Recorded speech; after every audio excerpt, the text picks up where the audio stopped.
Sir నమస్తే అండి. మరి కూటమి ప్రభుత్వం అధికారంలోకి వచ్చిన తర్వాత ఈ 11 నెలల నుంచి ప్రతి నెల అమరావతి విషయంలో ఒక అంశం బయటకొస్తా ఉంది.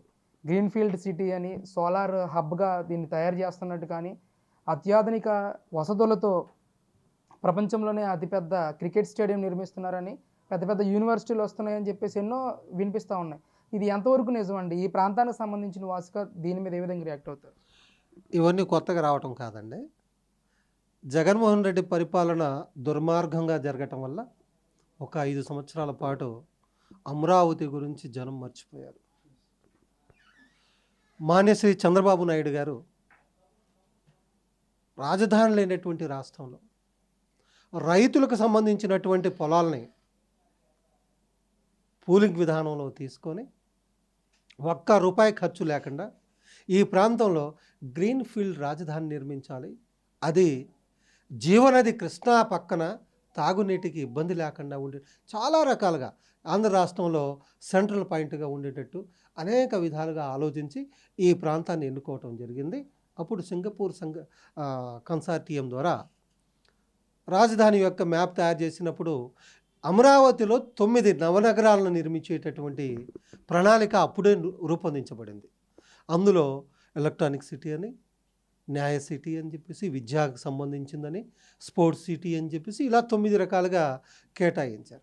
అందులో భాగంగానే చంద్రబాబు నాయుడు గారి మీద నమ్మకంతో బాబు గారి పరిపాలనలో అధికారంలో ఉన్నటువంటి సందర్భంలోనే ఎస్ఆర్ఎం, విట్ లాంటి విద్యా సంస్థలు అప్పటికే వాళ్ళ యొక్క అకాడమిక్ ఇయర్స్ని ప్రారంభించడం జరిగింది.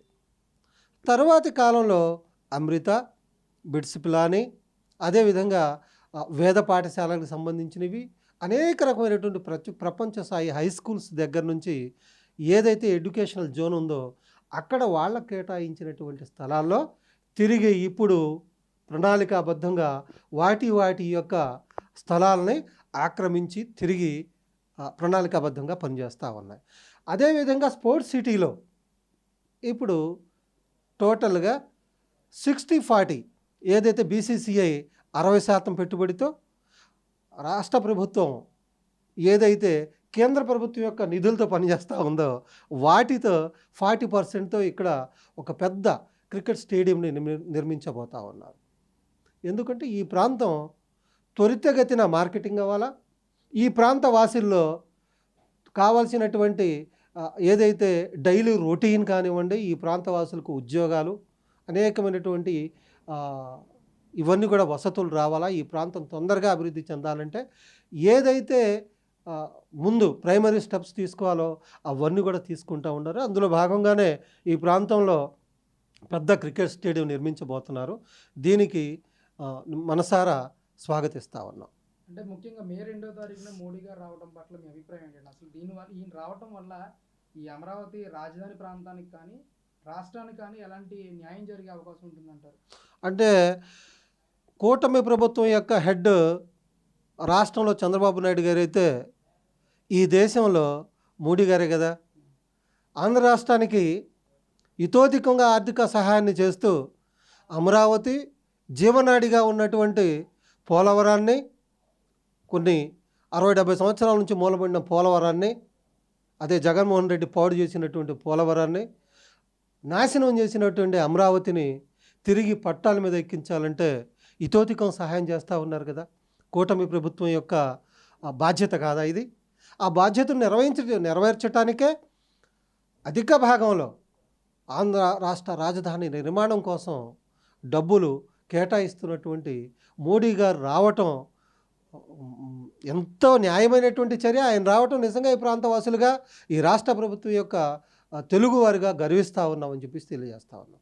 అంటే ఈ 11 నెలల నుంచి కూడా అమరావతి ప్రాంతంలో ఎలాంటి నిర్మాణాలు కట్టారు? అసలు వేటికన్నా ఏ పనులన్నా ముందు తీసుకెళ్లారా ఈ 11 నెలల నుంచి?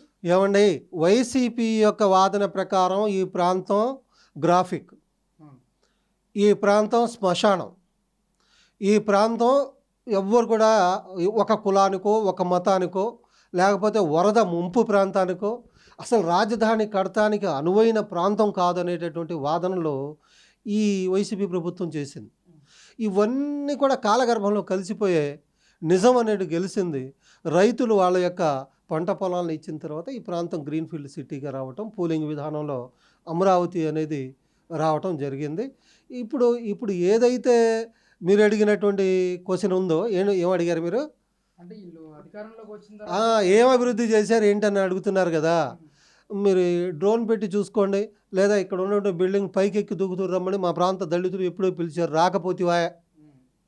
ఇప్పుడైనా 70% నిర్మించినటువంటి అనేక భవనాలు, వాటిలో ఎమ్మెల్యే ఎమ్మెల్సీ భవనాలు 90% పూర్తయితే ప్లంబింగ్ వర్క్ చేసి పెయింట్లు వేస్తే, కరెంట్ ఇచ్చేస్తే ఈ ప్రభుత్వ ఉద్యోగులకు కావలసినటువంటి రెంట్ అయినా తగ్గేది.